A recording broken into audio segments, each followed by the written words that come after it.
This is the Khmer Times News. My name is Paolo Bonini, and these are your headlines. The war in Europe rages. Cambodia upsets many civil rights campaigners with its open policy to Myanmar, and an ambulance driver does the unthinkable. The war in Europe rages, and the battle for Donetsk is in its final throes, and there is an update after this report.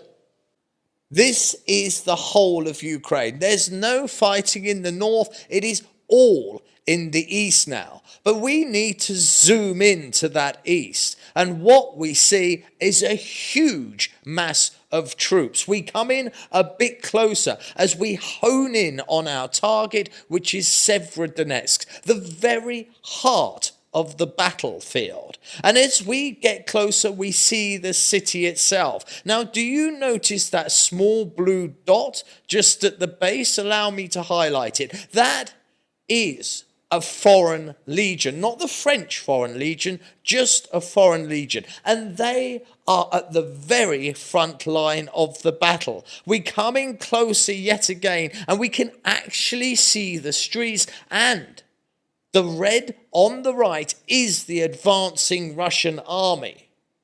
So let's switch over to some footage now, because we can see these guys in battle on the front line, defending themselves from the Russian invaders.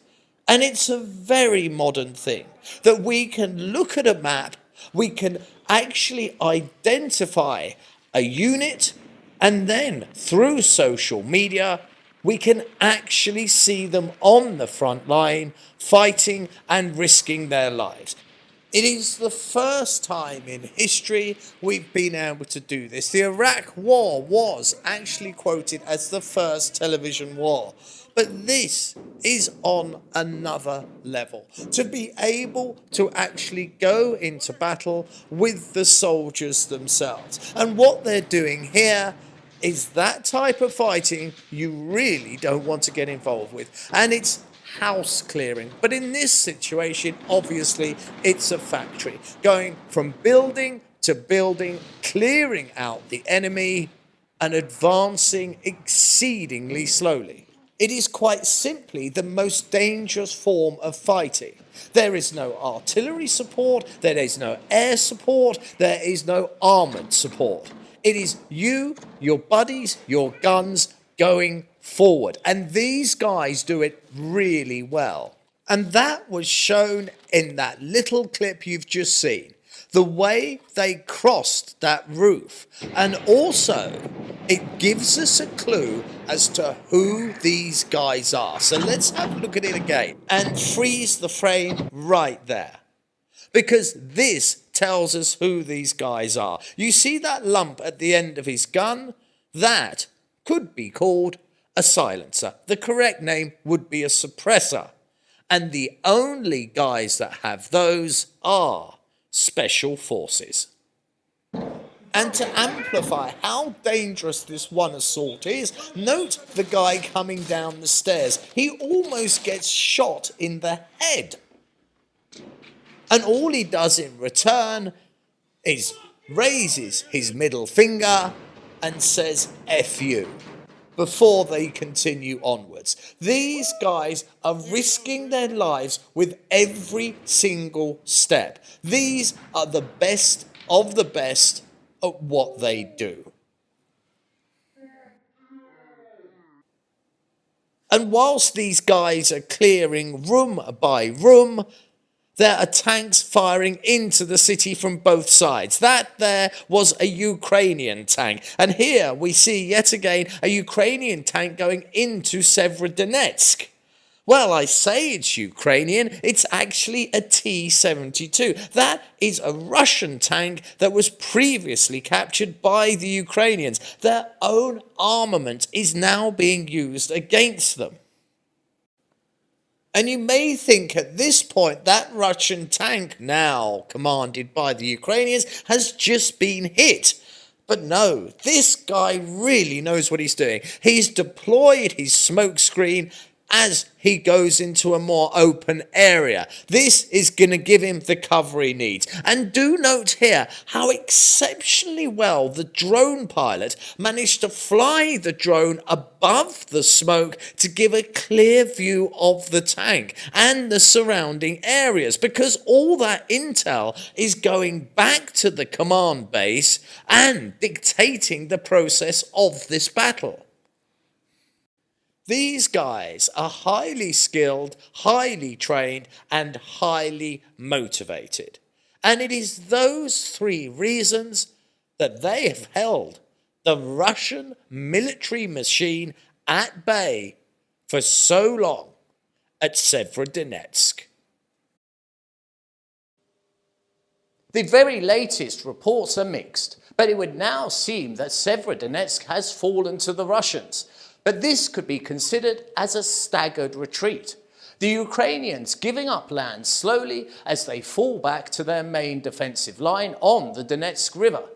The aim of such a staggered retreat is to inflict maximum damage to your enemy, and then, when they are depleted, they still have to face the challenge of overcoming your main defensive position. The main aim being to fix them in position, and then inflict yet further casualties. What is for certain, the next few weeks will be critical. Cambodia has angered many civil rights groups by ignoring their pleas not to invite the Myanmar defense minister, who is responsible for atrocities against civilians, to the upcoming Asean defense ministers meeting. In the eyes of civil rights protesters, these men are gangsters, guilty of torture, of murder, and of wholesale misery. This week's meeting will be joined by defense ministers from 10 countries of the ASEAN. Cambodia currently holds the chair. A letter of protest has been submitted by 677 Myanmar, regional and international civil organizations.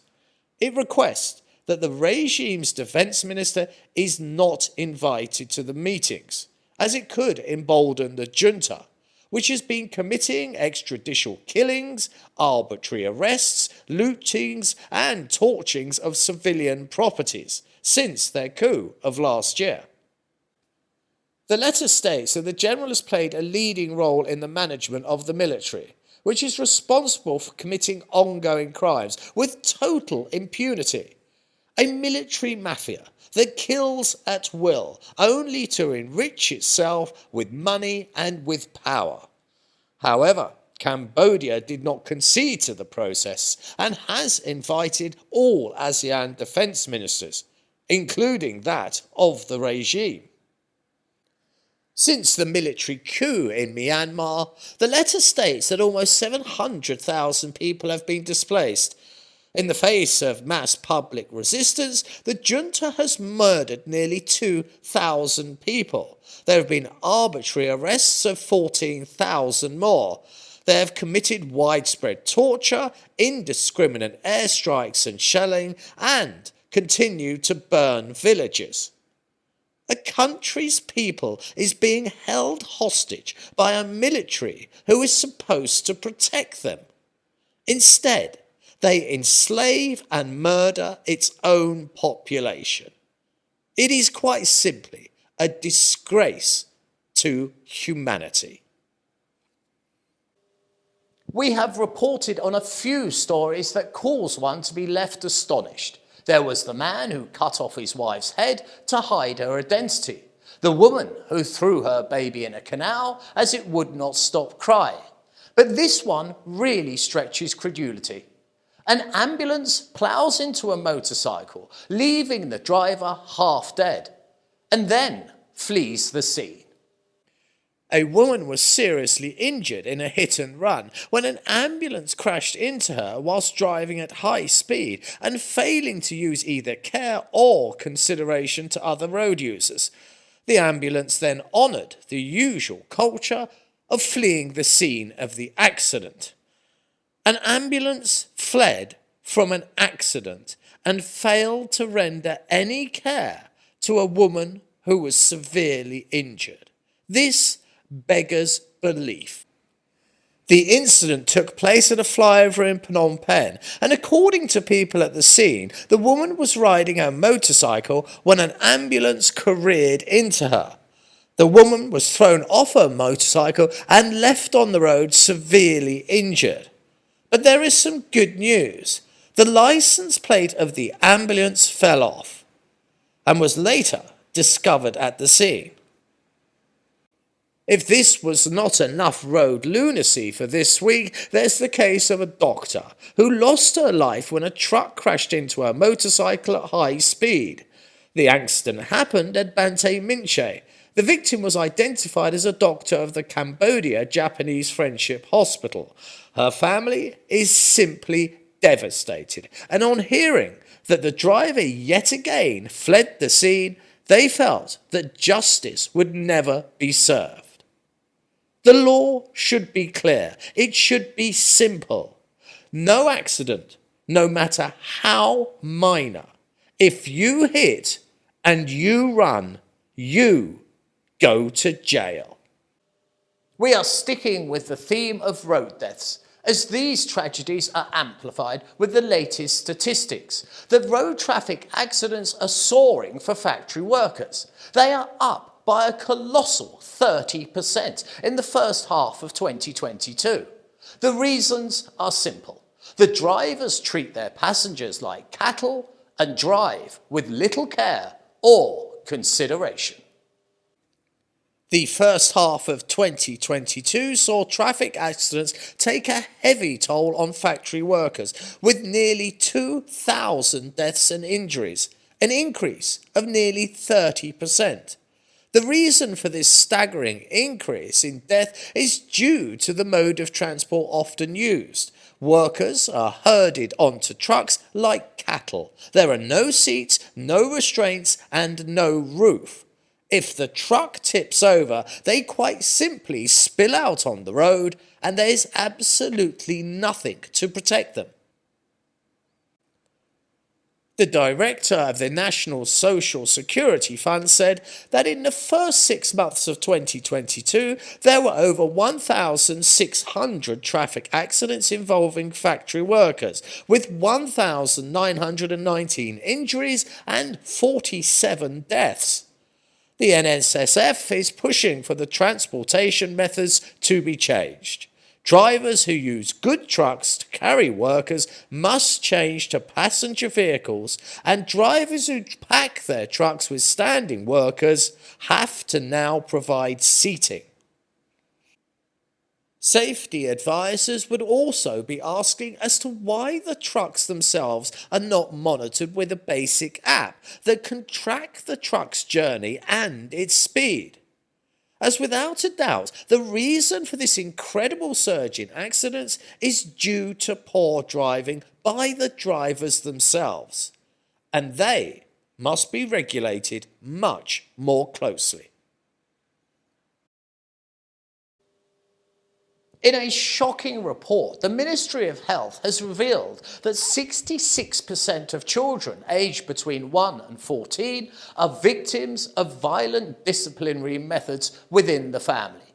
The report calls it disciplinary torture and says it's severely affecting children, not only physically, but also mentally. The Ministry of Health said this week that they had discovered that the majority of children are subjected to violence within the family as disciplinary action. The Secretary of State said, "This includes shouting, yelling, or screaming at the child, calling the child dumb, lazy, or similar abusive words. The physical punishment includes spanking, beating with belts, hairbrushes, sticks, and other hard objects, hitting and slapping on the face and the body, as well as severely beating them. The violence used on occasions is simply out of control and inhumane." He pointed out that hitting or slapping on the face or beating children over the body amounts to severe physical punishment. He said, "Parents believe that violent methods will help children to become good human beings, but it is totally wrong. Experts urge parents to stop violent disciplinary actions, as they will badly affect the well-being of the child. The director of Plan International Cambodia said 23% of children experience non-violent discipline. The correct course of action is to take away their privileges, forbidding children from activities and denying permission to leave the house. By beating children and demoralizing them with irrational screaming and violence, as well as degrading them with abusive language, will only lead to severe trauma, and in many, a future of mental conditions that may last a lifetime. And now it's time to look at our sports news.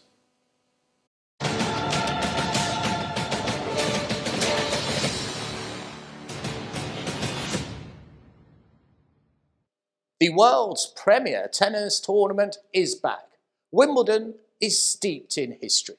The first Wimbledon championship was held in 1877 on a croquet lawn. It was very early on that a ladies' championship was also introduced, all the way back in 1884. This year, a lineup of new and old stars are set to battle, including some aging legends. Many of the world's biggest names are set to take part, with Serena Williams, Rafael Nadal, and also Andy Murray. And despite thinking last year his career was over because of a chronic foot injury, 36-year-old Nadal has battled back to win both the Australian Open and the French Open this year. It is not known if Nadal will be able to play due to the injury. He said, "It's obvious that if I'm here, it's because things are going better. If not, I will not be here." Sage words indeed, and you can't argue with that. It's time to have a look ahead and see what the weather has in store for us next week. And here is that weather. And look at it, rain across the board at the weekend. We can expect some storms. And what this graph is indicating, that humidity will reach 53%. But of course, that will go higher. I have no doubt about that. So it's still rain max and umbrellas all round.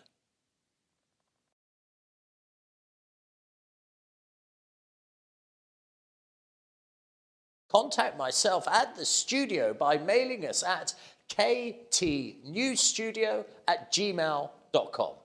Please do subscribe and comment and stay up to date with all the breaking news by following us on both Facebook and Telegram.